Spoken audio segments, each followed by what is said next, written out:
जो व्यक्ति निंदा चुगली करेगा वो ना चाहे तो भी परेशान रहेगा, क्योंकि वो निगेटिविटी उसके साथ है ना। भाई एक बात बताओ, माचिस है, माचिस की तीली निकालो और जरा जलाओ, तो माचिस की तीली किसी और को बाद में जलाती है, माचिस की तीली स्वयं को पहले जलाती है। बात सही है कि गलत है? माचिस की तीली भैया किसी और को दिया बाद में जलाएगी, चूल्हे को बाद में जलाएगी, लेकिन वो तीली पहले स्वयं को जलाएगी। बोलो हाँ कि ना? यही है। इससे सीख ये मिली कि जो दूसरे का बुरा करता है, दूसरे के बारे में बुरा सोचता है, उसका बुरा वो कब कर पाए ना कर पाए, पर खुद का बुरा पहले कर लेता, खुद को पहले जला लेता है। आप दूसरे को जला पाएंगे अलग विषय, कब जलाएंगे, कितना जलाएंगे, लेकिन स्वयं को पहले जला रहे हैं आप। ये निंदा और चुगली के साइड इफेक्ट है। आपके घर में डर लगता है आपको, कई बार आपका घर ऐसा है जैसे खाने दौड़ रहा है आपको, आपके घर में नेगेटिविटी ज्यादा है, घर में रहने का आपको मन नहीं करता, क्योंकि घर का वातावरण आपने ऐसा बना रखा है। इसलिए मैं आप सबसे कहूं, अपने घर को ही मंदिर बनाइए। अपने घर को क्या बनाइए? मंदिर। कैसे बनेगा? पॉजिटिविटी से। कोई गलत बात ना करिए, ना गलत बात करने वालों को घर में कोई आए तो उसका स्वागत सत्कार ऐसे करिए जैसे भगवान का सत्कार हो रहा है। किस घर में भगवान होते हैं? मैया, किस घर में भगवान होते हैं?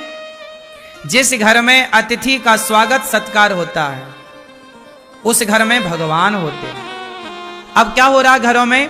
आज 90% घरों में, खासकर स्त्रियां, माताएं, यदि 4 लोग आपके घर में आ गए तो कुछ माताएं, सब नहीं, कुछ स्त्रियां तो बड़ी प्रसन्न होती हैं। अरे हमारे द्वार अतिथि आए, रिश्तेदार, आओ भैया आओ, क्या लेंगे? चाय लेंगे, कॉफी लेंगे, आओ आओ बैठो।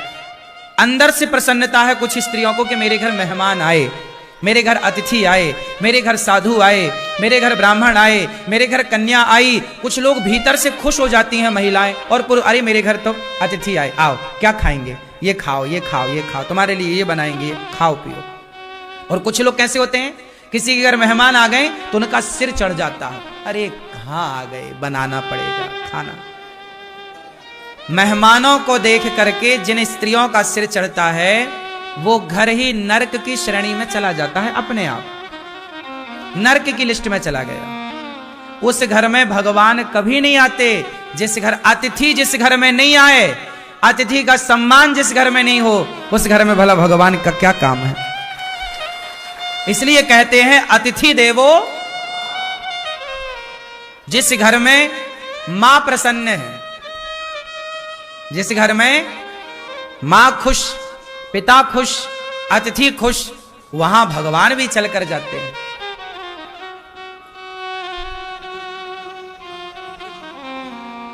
सही है? इसलिए मेरी मां, तुम गृहस्थ हो।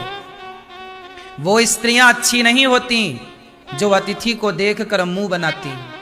वो स्त्रियां परम सौभाग्यशाली होती हैं।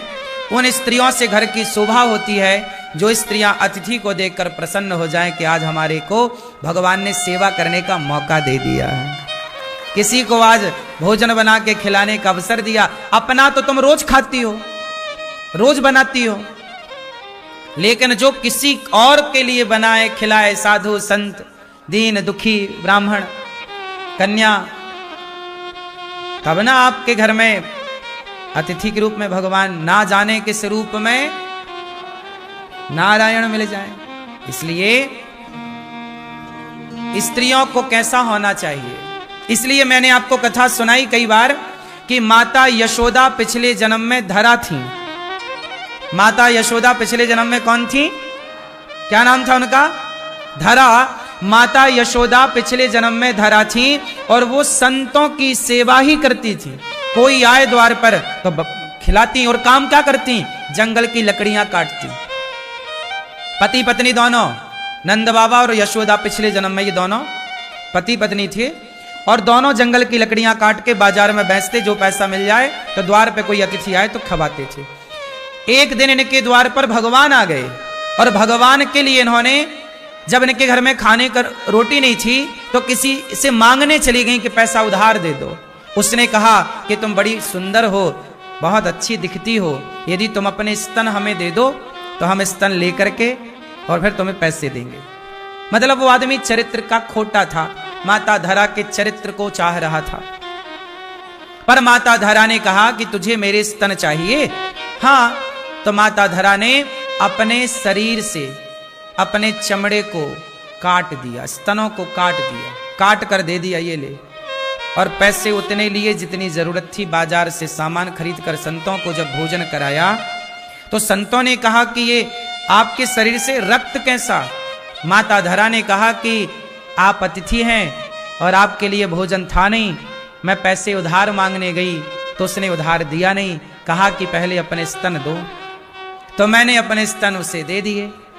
चमड़ा ही तो चाह रहा था, तो मैंने चाकू से काट कर अपने स्तनों को उसकी हथेली में रख दिए। भैया तू ले, स्तन चाहिए ये, और पैसे लेकर मैंने भोजन आपके लिए तैयार किया। पूरा शरीर खून से भरा था माता धरा का, साड़ी पूरी गीली।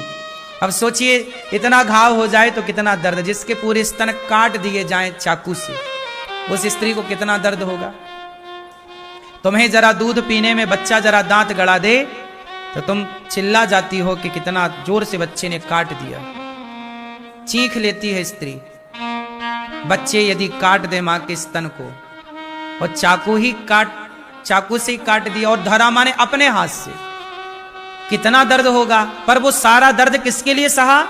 कि अतिथि भूखा ना जाए। जब यह निष्ठा अतिथि के लिए होती है तब उस अतिथि के रूप से भगवान प्रकट हो गए। माता, मैं तुम्हारी परीक्षा लेने आया था। उस समय आया जब आपके घर में अन्न का एक दाना नहीं था। आपका मैं बहता हुआ लहू देख रहा हूं, खून देख रहा हूं। अगले जन्म में मैं आपका दूध पीकर आपका ऋण चुकाने आऊंगा। वही धरा यशोदा बनी और जगत के पालनहार परमात्मा को माता धरा की संत सेवा का ऋण चुकाने के लिए कृष्ण बनकर उनकी गोद में लेटकर माता का दूध पीना पड़ा। पैदा हुए देवकी से प्रकट भय प्रकट कृपाला तमद्भुतम बालकमं भुजेक्षणं चतुर्भुजं शंखगदायुधायुधम। प्रकट भय देवकी से, पर दूध किसका पिया? देवकी माता का दूध नहीं पिया श्री कृष्ण ने। क्यों?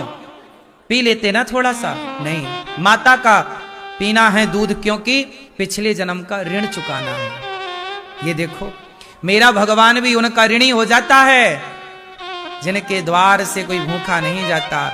मैंने इन बातों को केवल कहा नहीं, पढ़ा नहीं, जीवन में इसलिए उतारा कि गौरी गोपाल में देखो कोई भूखा नहीं जाता, पता नहीं किस रूप में ईश्वर आए, भोग लगाए। इसलिए गौरी गोपाल में अतिथि की सेवा हो रही है, और हमारे अतिथि आप हैं, और अतिथि हैं भगवान। आप ही हमारे लिए भगवान हैं, कोई और भगवान क्या होगा साहब? आप सब ही भगवान हैं। आप ही प्रसन्न हैं तो सब प्रसन्न हैं। क्यों जी, बात सही है? इसलिए गौरी गोपाल में अतिथियों को भरपेट भोजन मिल रहा है कि नहीं? बोलो हाँ या ना। कोई जात नहीं देखी जा रही है, कोई रूप रंग धर्म मजहब पंथ नहीं देखा जा रहा है, सबको पेट भर रोटी परोसी जा रही है। क्यों जी, बात सही है? सबके साथ गौरी गोपाल में एक सा व्यवहार है। आप रसोई में जाइए, सबको एक साथ भोजन में लाइन में लगकर सबको एक साथ भोजन मिल रहा है। बात सही है कि गलत है? ये सब संभव है। आप भी गृहस्थ हैं, हम भी गृहस्थ हैं, सब कुछ संभव है। हमने अपने आसपास निंदा चुगली को भटकने नहीं दिया। हम भी तो निंदा करें, चुगली करें तुम्हारी तरह बैठे बैठे? टाइम ही नहीं है सब करने का। टाइम है तो पढ़ने लग जाते हैं, सत्संग करेंगे, अच्छी बातें करें। हम क्यों किसी के बारे में गलत बात करें? होंगे आप में लाख दोष, होंगे आप में लाख अवगुण, पर मैं क्यों देखूं? आपके पड़ोसी में 1 लाख अवगुण होंगे, आप देख भी लोगे तो पाओगे क्या? अवगुण देखने ही हैं, दोष देखने ही हैं, तो औरों के नहीं, खुद के दोषों को देखिए और अपने दोषों को देखकर अपने को बेहतर कीजिए। बुरा जो देखन मैं चला, बुरा न मिलिया कोई, जो दिल खोजा आप पुना हमसे बुरा ना। मैया सुन रही हो मेरी मां? इसलिए कहता हूं, ध्रुव जी अपने पिता के, अपनी सौतेली मां के अपमान से परेशान ना होकर गुरु वचनों पर चलकर प्रभु को पाया, अपने जीवन को बैकुंठ बना लिया ध्रुव जी ने। इसलिए भगवान ने बैकुंठ खाली कर दिया ध्रुव के लिए। आपको बताऊं, ध्रुव जी किस लोक में रहते हैं? बोलो, ध्रुव जी कहां रहते हैं? ध्रुव लोक में। जैसे ब्रह्म लोक है, मृत्यु लोक है, स्वर्ग लोक है, ऐसे ध्रुव जी जहां रहते हैं उस लोक का नाम है ध्रुव लोक। ध्रुव लोक, ध्रुव जी के पहले वह लोक बैकुंठ था। पहले भगवान नारायण वहीं रहते थे, पर भगवान नारायण ने अपने लिए बैकुंठ अलग बनाया और अपना घर ध्रुव जी को दे दिया। देखो, ये भक्ति की ताकत है, ये प्रेम की ताकत है। ध्रुव लोक जो है वह बैकुंठ ही था, पर है पहले भगवान श्रीमन नारायण वहीं रहते थे। फिर जब ध्रुव जी की तपस्या देखी, कहा पुत्र मैं तुझे अपना घर देना चाहता हूं, अपना गिफ्ट कर दिया भक्त को, और अपना दूसरा फिर भगवान ने बैकुंठ बनाया। तो भगवान अपना घर देने को तैयार हैं। यही तो पूछा किसी ने राम से कि राम, आपने अयोध्या का राजा बना दिया भरत को, आपने विभीषण को राजा बना दिया लंका का, आपने विभीषण को लंका का राजा बना दिया। यदि कल रावण आपकी शरण में आ जाए कि राम मुझे क्षमा कर दो, राम जी विभीषण को कहां का राजा बना चुके हैं? जोर से, कहां का? लंका। जो संपत्ति से रावण नहीं दीन दिए दसमात, सोई संपत्ति विभीषण नहीं सब कुछ दीन रघुनाथ। राम जी ने विभीषण का राज्य तिलक कर दिया। विभीषण क्या बन गए? राजा। कहां के? अच्छा, राम जी से किसी ने कहा कि विभीषण को तो आपने लंका का राजा बना दिया, यदि रावण आपकी शरण में आ जाए और कहे कि क्षमा कर दो, तो फिर रावण को कहां का राजा बनाओगे? आपकी तो बात झूठी हो जाएगी। फिर तो या तो विभीषण को राजा बनाओ या रावण को। तब राम ने मुस्कुराते हुए कहा कि यदि रावण मेरी शरण में आ गया तो शरणागत कहूं जे तजही, मैं त्यागता नहीं शरण में आए हुए को। जो शरण में आ जाएगा उसे मैं त्यागूंगा नहीं। सन्मुख हो ही जीव मोहि जबहि, जन्म कोटि अघनासहि तबहि। शरण में आ गया यदि रावण, तो मैं विभीषण को लंका का राजा बना चुका हूं।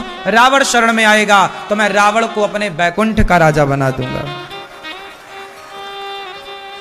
भगवान है ना, भगवान तो ऐसी कई पृथ्वी तुरंत प्रकट कर सकते, कई बैकुंठ बना सकते हैं।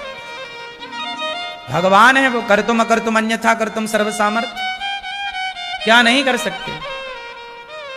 इसलिए मेरी मां,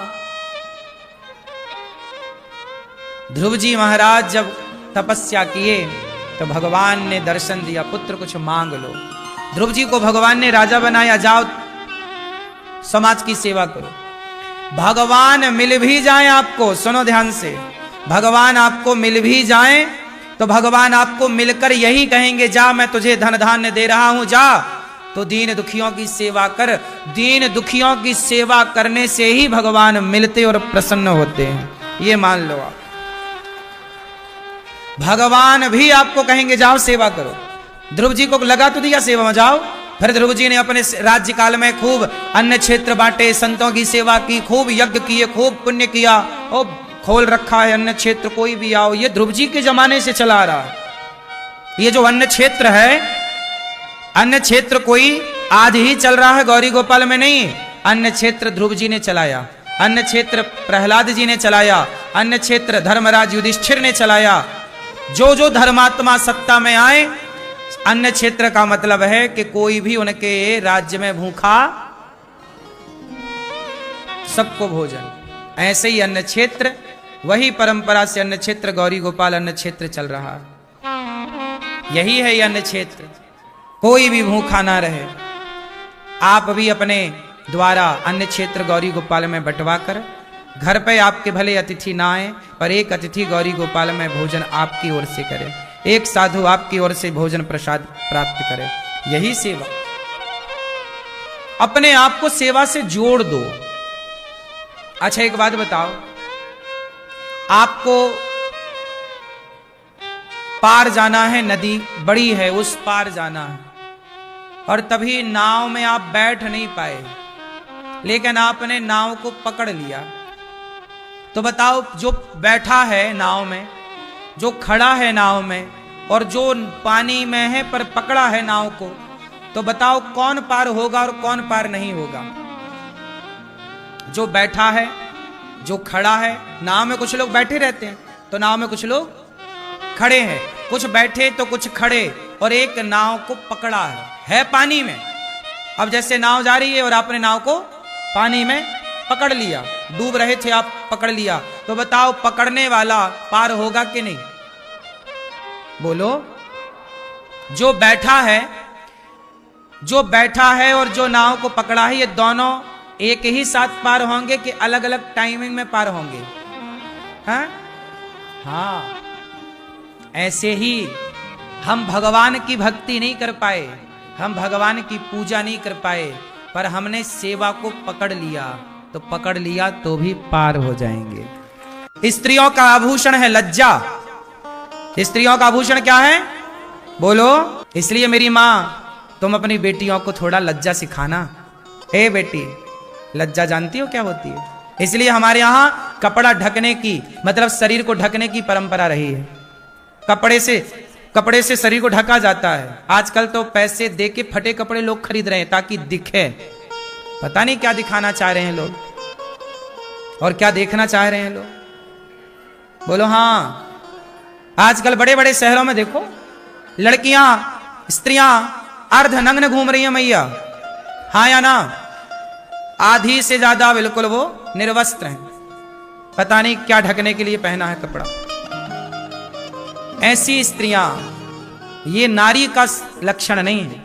लज्जा नारी शक्ति है, शक्ति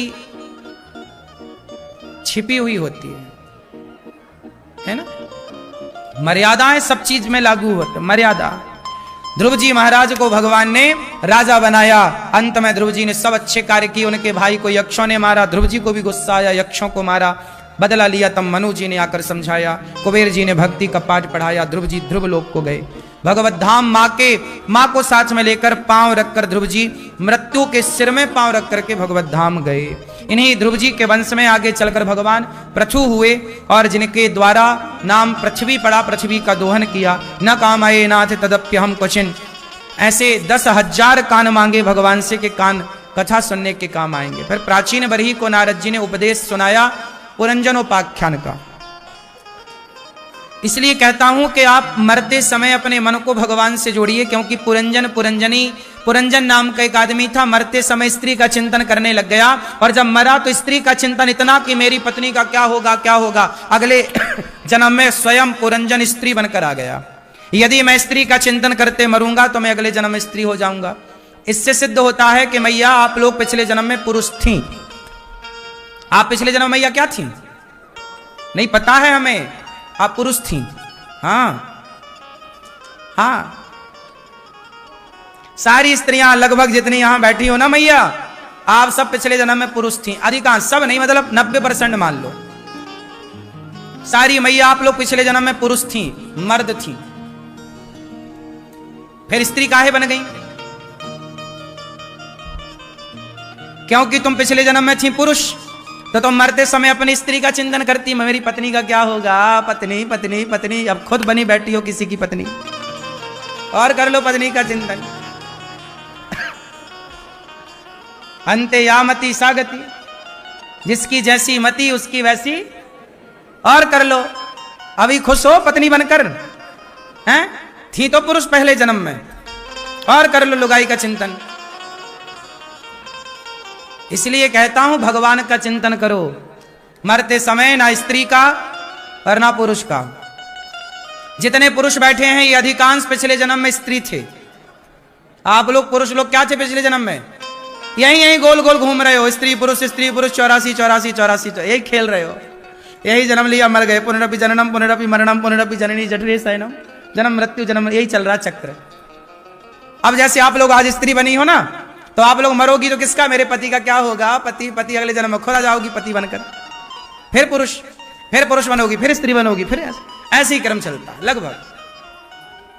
और कोई कामना हो गई तो वो बन गए। भरत जी के मन में कामना आ गई कि मैं एक मृग को रखा था भरत जी ने। मनु जी महाराज के वंश में आगे प्रियव्रत जी हुए, जिनका विश्वकर्मा की पुत्री बृहस्पति से विवाह हुआ। इन्हीं के वंश में आगे चलकर भगवान ऋषभदेव जी हुए।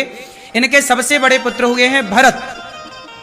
भरत जी गंडकी नदी के तट पर बैठे हैं। एक मृग के चक्कर में, पानी से नदी गंडकी में बहता एक मृग जा रहा था, बचा लिया और उस मृग को चारा खवाएं, पालें, पोसें, उसे नहलाएं धुलाएं, उससे अटैचमेंट हो गया, लगाव हो गया। जब भरत जी मरने लगे तो मृग सामने आकर खड़ा हो गया और वो मृग का चिंतन करते कि मेरे मरने के बाद मेरे मृग का क्या होगा, मेरा मृग मृग मृग करते तय हो गए। और जब वो मरे तो उन्हें यमराज जी ने कहा मृग का चिंतन करते आए हैं, इसलिए आपको मृग बनना पड़ेगा। क्या बनना पड़ेगा? क्या बने फिर वो मृग बने। ऐसे ही है। तो मैया आप लोग अगले जन्म में क्या बनोगी? पुरुष तो बन चुकी हो। और बताओ आगे क्या सपने हैं तुम्हारे? स्त्रियों का पूरा ध्यान पुरुष में होता और पुरुषों का पूरा ध्यान स्त्री में। अच्छा ये बताओ, आपसे प्यार कौन करता है? बेटा का पति नहीं करता है? कहां पति आपके? बताऊंगा मैं आपकी पति से। डर नहीं है क्या पति का? बिल्कुल निडर है।